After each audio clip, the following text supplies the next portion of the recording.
ମା ଏଠି କଣ କରୁଛୁ? ଆଜି ଜୋର ଶୀତ ହଉଛି ନା ଏଇଠି ଟିକେ ଖରାରେ ଠିଆ ହେଇଛି।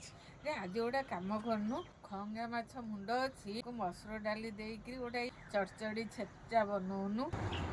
ମାଛ ମୁଣ୍ଡ ମସୁର ଡାଲି ପଛରେ ଗୋଟେ ବହୁତ ବଢ଼ିଆ କାହାଣୀ ଅଛି।